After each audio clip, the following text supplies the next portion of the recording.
Halo, Assalamualaikum warahmatullahi wabarakatuh. Perkenalkan, nama saya Khoirona Tazkiyatun Nufus, Prodi Ilmu Al-Quran dan Tafsir kelas B, NIM 22102042. Jadi, dalam video kali ini saya akan memaparkan hasil resum makalah program studi ilmu Al-Quran dan Tafsir dalam mata kuliah studi Al-Quran yang diampu oleh Ustadz Haji Zainal Muttaqin. Berikut resumannya. Makalah yang pertama yakni Amsal Quran. Definisi ilmu Amsal Quran. Amsal adalah bentuk jamak dari kata masal atau perumpamaan atau misil atau serupa. Sama halnya dengan kata syabah atau syabih. Karena itu dalam ilmu balaghah pembahasan ini lebih dikenal dengan istilah tashbih, bukan amsal. Amsal menurut pengertian istilah terminologi dirumuskan oleh para ulama dengan redaksi yang berbeda-beda, yaitu sebagai berikut. 1. Menurut Rashid Ridho, amsal adalah kalimat yang digunakan untuk memberi kesan dan menggerakkan hati nurani. Bila didengar terus, pengaruhnya akan menyentuh lubuk hati yang paling dalam. Selanjutnya, menurut ilmu Ibnu Al-Qayyim, amsal adalah menyerupakan sesuatu dengan sesuatu yang lain dalam hukumnya atau mendekatkan sesuatu yang abstrak dengan sesuatu yang konkret atau salah satu dari keduanya dengan yang lainnya.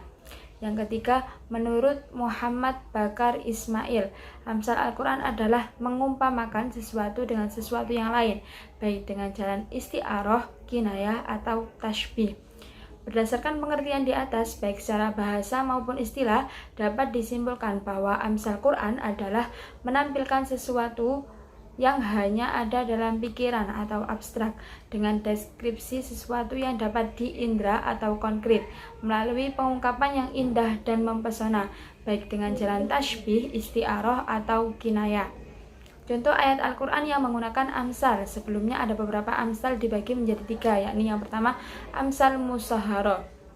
Yang dimaksud dengan amsal musahara adalah amsal yang jelas. Yang dimaksud jelas di sini yakni jelas dalam penggunaan kata-kata, perumpamaan atau kata yang menunjukkan penyerupaan atau tashbih, seperti yang terdapat pada contoh berikut ini, yaitu surat Hud ayat 24 yang berbunyi, Mathalul fariqaini kal a'ma wal asimma wal basiri was sami' hal yastawiyani mathala afala tadhakkarun. Artinya, perbandingan kedua golongan itu, orang-orang kafir dan orang-orang mukmin, seperti orang buta dan tuli dengan orang yang dapat terlihat dan dapat mendengar. Adakah kedua golongan itu sama keadaan atau sifatnya? Maka tidakkah kamu mengambil pelajaran atau daripada perbandingan itu? Yang kedua yakni amsal kaminah. Yang dimaksud dengan amsal kaminah adalah amsal yang tidak menyebutkan dengan jelas kata-kata yang menunjukkan perumpamaan, tetapi kalimat itu mengandung pengertian yang mempesona, sebagaimana yang terkandung di dalam ungkapan-ungkapan singkat. Contohnya adalah sebagai berikut. Ayat-ayat Al-Quran yang menyerupai ungkapan bahwa sebaik-baik urusan adalah yang berada di tengah-tengah, yaitu terdapat pada surat Al-Furqan ayat 67 yang berbunyi, walladzina idza anfaqu lam yusrafu wa lam yaqturu wa kana baina dzalika qawama. Artinya, dan orang-orang yang apabila membelanjakan hartanya mereka tidak berlebihan dan tidak pula kikir, dan adalah pembelanjaan itu di tengah-tengah antara yang demikian. Yang ketiga, amsal mursalah. Yang dimaksud dengan amsal mursalah ialah kalimat-kalimat Al-Quran yang disebut secara lepas tanpa ditegaskan redaksi penyerupaan, tetapi dapat digunakan untuk penyerupaan. Salah satu contoh yang biasanya digunakan oleh orang-orang yang menyesal karena tertimpa kesusahan, yakni terdapat pada surah An-Najm ayat 58 yang berbunyi, laisa laha min dunillahi kashifah. Artinya, tidak ada yang akan menyatakan hari itu selain Allah. Selanjutnya, manfaat mempelajari ilmu amsal Quran.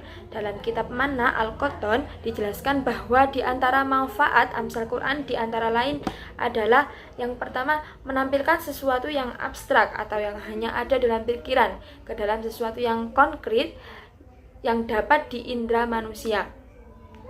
Yang kedua, menghimpun arti yang indah dalam ungkapan yang singkat sebagaimana yang terlihat pada Amsal Kaminah dan Amsal Mursalah. Yang ketiga, pesan yang disampaikan melalui Amsal lebih mengena di hati, lebih mantap dalam menyampaikan nasihat dan lebih kuat pengaruhnya. Materi selanjutnya yakni ilmu qiraat. Definisi ilmu qiraat. Secara etimologis, lafadz qiraat merupakan bentuk masdar dari akar kata qara'a yaqra'u Qur'anan wa qira'atan, yang berarti bacaan. Secara etimologi yang berdasarkan uraikan penjelasan oleh beberapa ulama seperti Abdul Fattah Al-Qadhi, Imam Al-Zarkasi, dan Imam Ali Syabuhi, yaitu yang dimaksud ilmu qiraat yaitu cara mengucapkan lafadz-lafadz Al-Quran sebagaimana yang diucapkan oleh Nabi SAW atau diucapkan oleh para sahabat di hadapan Nabi SAW, kemudian beliau mentakrirkannya.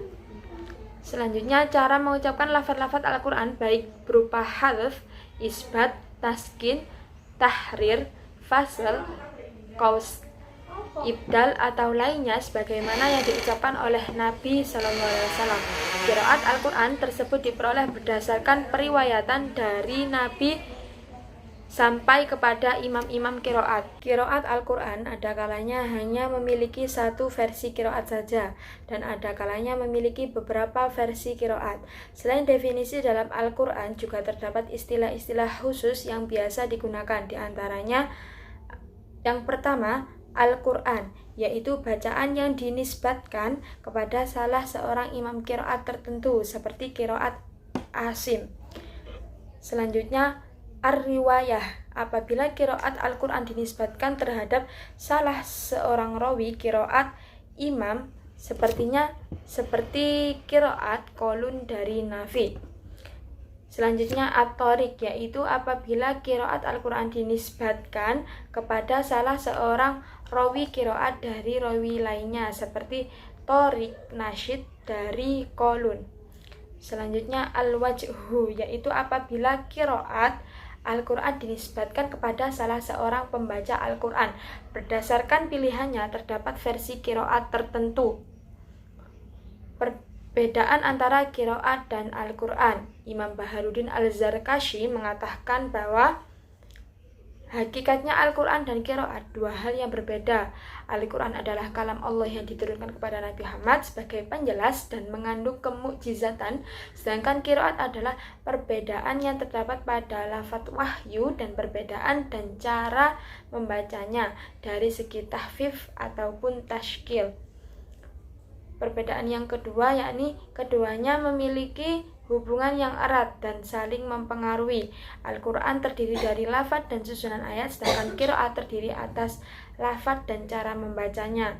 Yang jelas, Al-Quran dan qiraat bukanlah dua hal yang berbeda secara sempurna, namun hanya berbeda dalam segi saja bahwa Al-Quran mencangkupi tempat-tempat yang disepakati dan diperselisihkan bacaannya yang bersumber secara mutawatir dari Rasulullah, sedangkan qiraat adalah bentuk-bentuk perbedaan bacaan baik mempunyai kedudukan mutawatir maupun syadz. Selanjutnya, macam-macam qiraat.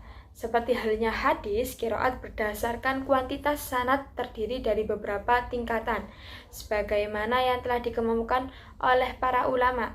Meskipun antara satu dengan yang lainnya berbeda pendapat, di antaranya mutawatir, yaitu yang diriwayatkan oleh orang-orang yang mungkin mereka sepakat untuk berbohong dari orang-orang yang keadaannya seperti mereka ini, sampai terakhir dan lebih dikenal dengan qiraat sab'ah, yaitu Imam Nafi Al-Madani, Ibnu Katsir Al-Makki, Abu Amr, Ibnu Amir Al-Syami, Asim Al-Kufi, Hamzah Al-Kufi, dan Al-Kisai Al-Kufi. Yang kedua, masyhur, yaitu yang sahih sanadnya tetapi tidak mencapai beberapa derajat mutawatir sesuai dengan kaidah bahasa Arab dan penulisan serta masyhur di dalam kalangan para qurra. Yang ketiga, ahad, yaitu yang sahih sanadnya dan berbeda dengan kaidah bahasa dan penulisan, tidak masyhur seperti bagian yang kedua, dan tidak dijadikan sebagai pedoman untuk membaca Al-Quran. Yang kedua, syadz adalah qiraat yang sanadnya tidak sahih. Menurut Ibnu Amr Ibnu Najah, seperti dikutip Al-Jazari, qiraat yang syadz dilarang membacanya pada sholat dan lainnya. Sedangkan menurut madhab Syafi'i, apabila seseorang mengetahui bahwa satu bacaan adalah qiraat syadz dari kesalahan. Selanjutnya, maudhu adalah qiraat yang tidak asalnya dan tidak bersumber dari Nabi Muhammad SAW. Selanjutnya, mudraj adalah qiraat yang disisipkan. Penafsirannya biasanya untuk memperjelas sumber qiraat. Berdasarkan kenyataannya, seorang muslim harus mempercayai bahwa Al-Quran itu berasal dari Allah Subhanahu wa Ta'ala, tidak campur tangan dengan Rasulullah.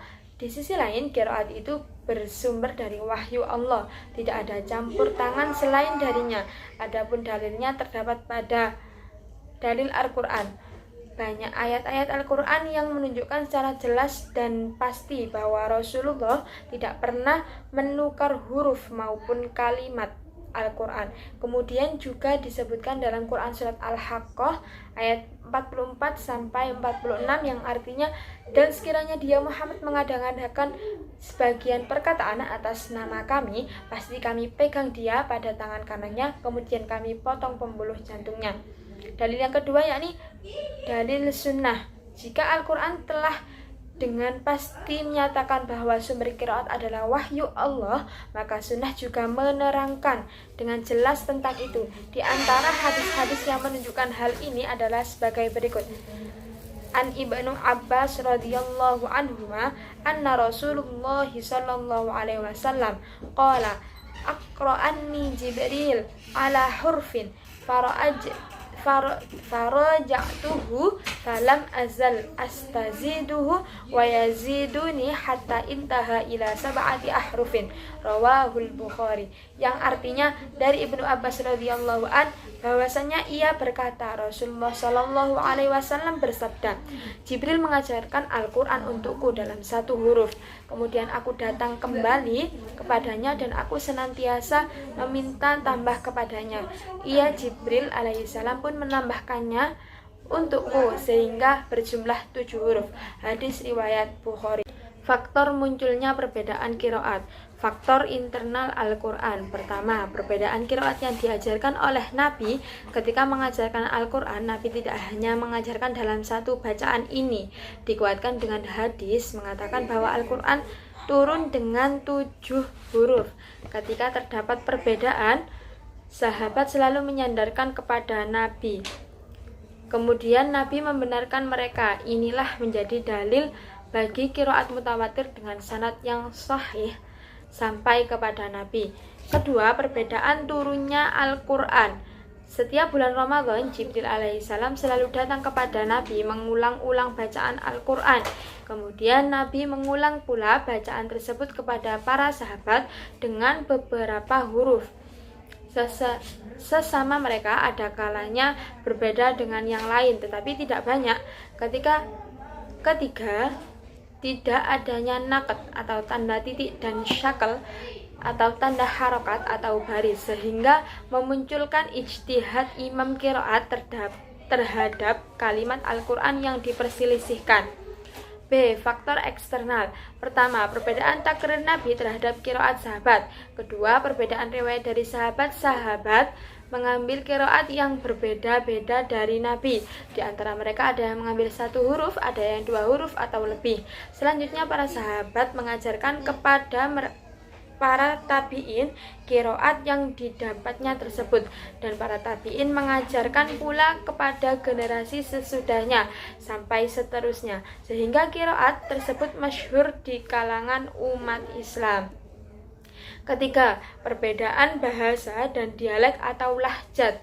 Masyarakat Arab yang heterogen tentunya memiliki bermacam-macam bahasa dan dialek antara satu dengan yang lainnya. Aspek-aspek perbedaan Al-Quran. Perbedaan harokat dan syakal tanpa adanya perbedaan makna ataupun bentuk tulisan ini terdapat pada Quran Surat Al-Baqarah ayat 282. Wa ashhidu idza tabayatum wa la yudharra katibu wa la syahid. Dibaca fathah roknya, dapat pula dibaca dhammah roknya. Hal ini tanpa merubah makna maupun tulisan.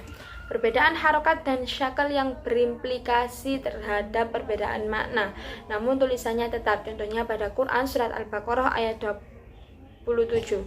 Ayat 37. Fatalaqa Adamu mir rabbih kalimatin fataba alaih. Yang artinya kemudian Adam menerima beberapa kalimat dari Tuhannya. Dapat pula dibaca fatalaqa Adamu mir rabbih kalimatan fataba alaih.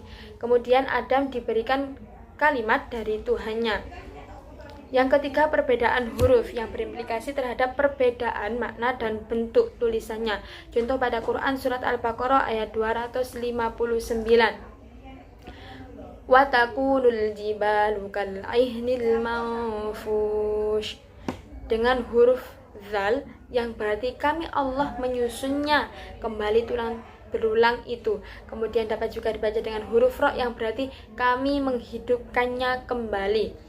Yang keempat, perbedaan huruf dalam beberapa tulisan namun maknanya tetap. Contohnya terdapat pada surat Al-Qari'ah ayat 5. Wa takunul jibalu kal'ihnil manfush.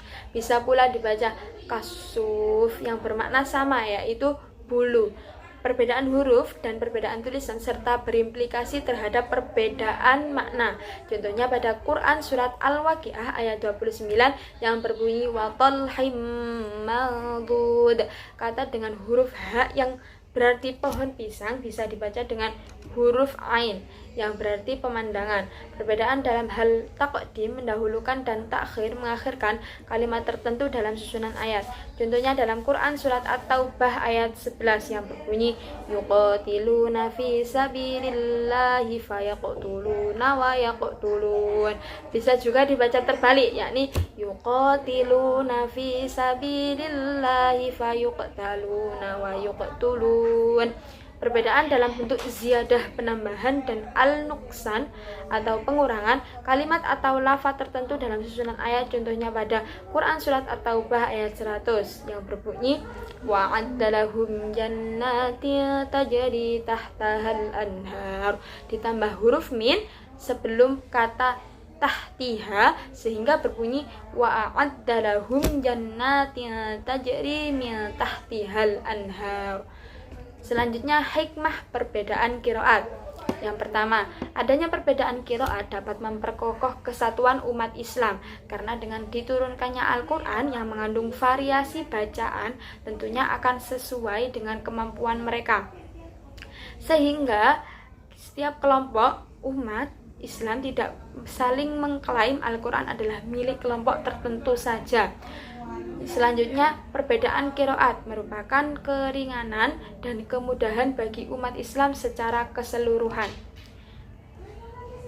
Selanjutnya, menunjukkan kemukjizatan Al-Quran terutama dari aspek lughawinya, karena dengan adanya berbagai macam qiraat dapat menggantikan kedudukannya ayat-ayat yang bisa menjadi banyak tidak dipadatkan dalam qiraat. Hikmah selanjutnya yakni dapat membantu dalam menafsirkan ayat-ayat Al-Quran. Selanjutnya merupakan kemuliaan dan keutamaan umat Muhammad atas umat-umat terdahulu, karena bisa jadi kitab-kitab terdahulu turun hanya dengan satu segi dan dalam satu qiraah saja, berbeda dengan Al-Quran yang turun dalam sab'atu ahruf. Dapat disimpulkan dari penjelasan ilmu qiraat tadi, yakni macam-macam qiraat yang telah disepakati oleh kebanyakan ulama ilmu Al-Quran adalah qiraat yang mutawatir, masyhur, ahad, syadz, maudhu, dan mudraj.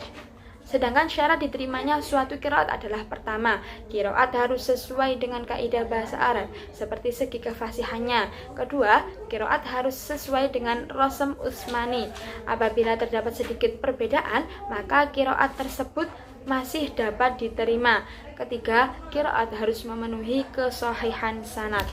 Materi selanjutnya yakni ilmu qiraat dalam Al-Qur'an. Definisi qiraah sab'ah. Al-Quran ialah kitab pedoman umat Islam sebagai petunjuk dan peringatan. Al-Quran menunjukkan pada jalan yang lurus dan benar dalam segala halnya guna direalisasikan dalam kehidupan sehari-hari. Hal ini dapat dijelaskan dalam Al-Quran. Surat Al-Isra ayat 9 yang berbunyi Inna hadzal qur'ana yahdi lillati hiya aqwam wa yubashshirul mu'minina alladzina ya'maluna shalihati anna lahum ajran kabira, yang artinya sesungguhnya Al-Quran ini memberikan petunjuk kepada jalan yang lurus dan memberi kabar gembira kepada orang-orang mukmin yang mengajarkan amal baik bahwa bagi mereka adalah pahala yang besar. Selain itu, Al-Quran sendiri menjadi sumber dari segala ilmu. Salah satunya ialah ulumul Quran yang memiliki cabang ilmu qiraat di dalamnya. Qiraah sab'ah memiliki banyak mukhtalif atau perbedaan kalimat dalam bacaannya. Qiraah sab'ah adalah qiraat dengan pengucapan tiap katanya melalui aliran madhab. Para imam qiraat yang jumlahnya ada 7 dan bacaan imam itu berdasarkan pada riwayat yang sampai kepada Rasulullah SAW. Qiraat merupakan ilmu yang sangat penting dalam kajian ulumul Quran, dikarenakan ilmu ini sangat erat kaitannya dengan pemaknaan ayat-ayat Al-Quran. Menurut bahasa, qiraat merupakan masdar simai yang berbentuk jamak dari fi'il madhi qara'a. Sedangkan menurut istilah para ulama berbeda dalam mendefinisikannya. Salah satunya adalah Imam Az-Zarqani misalnya menjelaskan bahwa qiraat adalah suatu madhab yang dianut oleh seorang imam dari para imam ahli qiraat yang berbeda dengan yang lainnya dalam pelafalan ayat Al-Quran, didukung kesamaan atau kesesuaian berbagai riwayat dan thorik yang bersumber darinya, baik itu perbedaan dalam pelafalan huruf ataupun bentuknya. Selanjutnya, nama-nama imam qiraah sab'ah.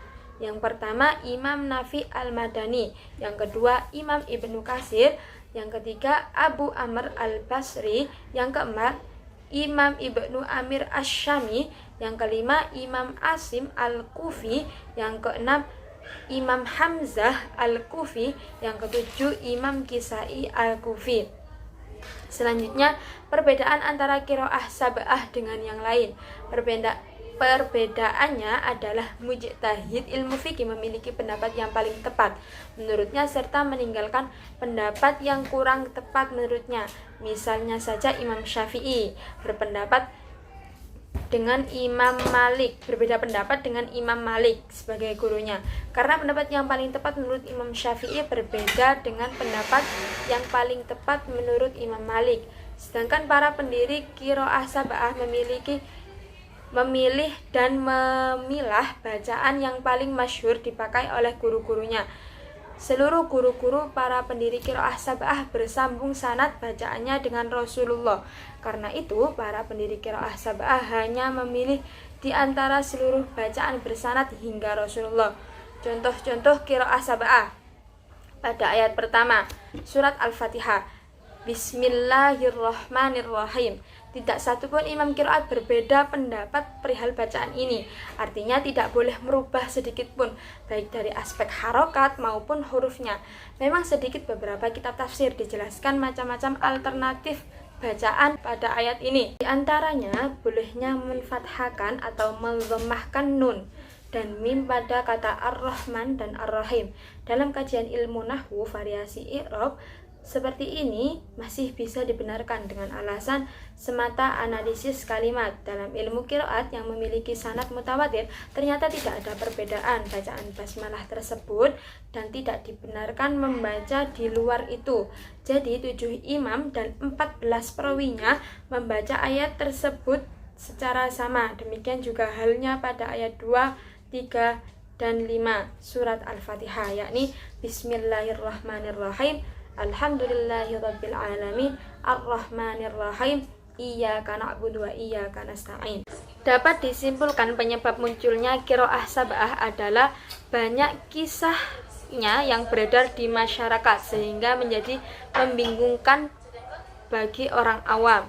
Yang kedua, adanya mushaf Utsmani yang tidak diakui menjadi pintu masuk bagi kalangan ahli bid'ah untuk membaca menurut keinginan mereka tanpa melihat sanadnya yang sahih.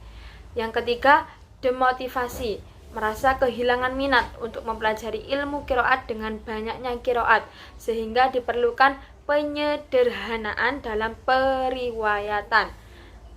Materi selanjutnya yakni tafsir Al-Quran. Pengertian tafsir.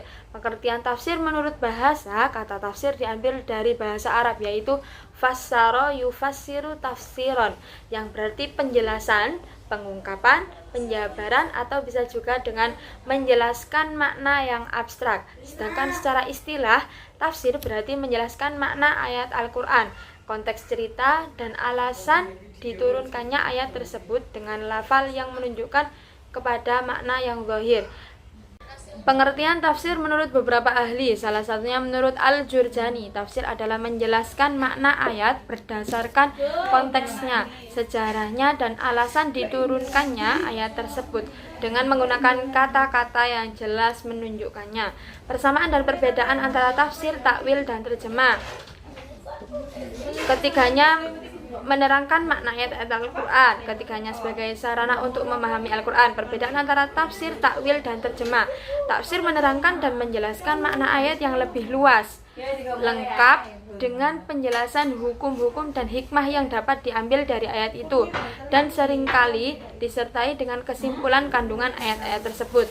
Takwil.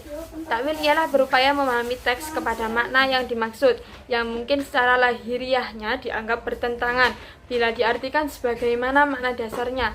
Seperti kata yad, makna dasarnya tangan, akan tetapi ditakwilkan dengan makna kekuasaan. Terjemah. Mengubah kata-kata dari satu bahasa ke bahasa lain tanpa memberikan penjelasan makna yang dimaksud. Mengklarifikasi kitab tafsir berdasarkan corak dan pendekatannya. Yang pertama corak sufi, yang kedua corak falsafi, yang ketiga corak fikhi, yang keempat corak sastra, yang kelima corak ilmi, yang keenam corak al-adabi al-ijtimai, yang ketujuh corak tarbawi, yang terakhir corak i'tiqadi. Materi selanjutnya yakni nasih mansuh Al-Quran. Nasih, mansuh, dan ruang lingkupnya. Makna nasih. Nasih memiliki beberapa arti dalam bahasa. Artinya izalatu asya'i wa dha'muhu, menghapus sesuatu dan menghilangkannya, yang berarti naqlu asyai'i, atau menggerakkan dan menyalin sesuatu, yang berarti tabdil atau mengganti, yang berarti tahwil atau mengalihkan. Dan nasih dalam hal istilah yaitu menghapus hukum syarak dengan dalil atau hidbah syarak lainnya. Tujuan mengadopsi hukum syarak adalah untuk melanggengkan keterkaitan antara hukum mansukh dengan perbuatan mukallaf. Jika kita menafsirkan kembali definisi di atas, kita dapat menarik beberapa kesimpulan, yaitu A. Dipastikan nasah apabila ada dua hal, yaitu nasih dan mansuh. B. Nasih harus turun belakangan dari mansuh, dan seterusnya. Pembagian dan macam-macam nasah dalam Al-Quran. Nasih terbagi ke dalam 3 bagian. A. Nasih dalam Al-Quran dengan Al-Quran. Ulama yang menerima adanya salinan sepakat bahwa salinan Al-Quran itu ada bersama Al-Quran, dan menurut pendapat mereka itulah yang terjadi. Contohnya adalah ayat iddah. Tahun disalin iddah 4 bulan 10 hari. Naskah dalam Al-Quran dengan sunnah. Jenis teks ini dibagi menjadi dua bagian. Yang pertama adalah naskah Al-Quran dengan hadis. Kebanyakan ulama berpendapat bahwa ahad hadis tidak dapat ditranskripsikan Al-Quran karena Al-Quran adalah teks mutawatir yang menunjukkan keyakinan tanpa dugaan atau dugaan tentang hal itu, sedangkan ahad hadis adalah teks dhonni dan juga tidak sah untuk menghapus sesuatu yang seharusnya diketahui. C. Nasih as-sunnah dengan Al-Quran. Kebanyakan ulama membolehkan penyalinan seperti ini. Salah satu contohnya adalah pertemuan Baitul Maqdis yang ditetapkan oleh sunnah. Kemudian putusan tersebut disalin ke dalam Al-Quran. Nasih sunnah dengan sunnah. Sunnah macam ini terbagi pada 4 macam, yaitu nasih sunnah mutawatir dan sunnah mutawatir, nasih sunnah ahad dengan sunnah ahad, nasih sunnah ahad dengan sunnah mutawatir, dan nasih mutawatir dengan sunnah ahad.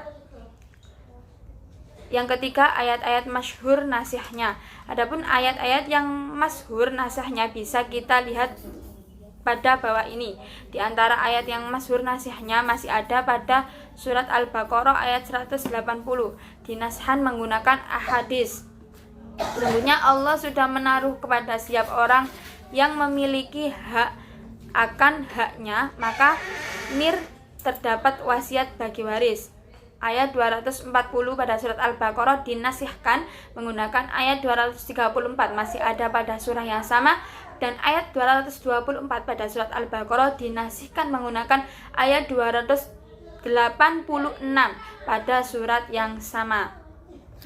Setelah sedikit membahas seluk-beluk menggunakan nasih, tentu terjadi nasih pada syariat, tidak terlepas berdasarkan pesan yang tersirat.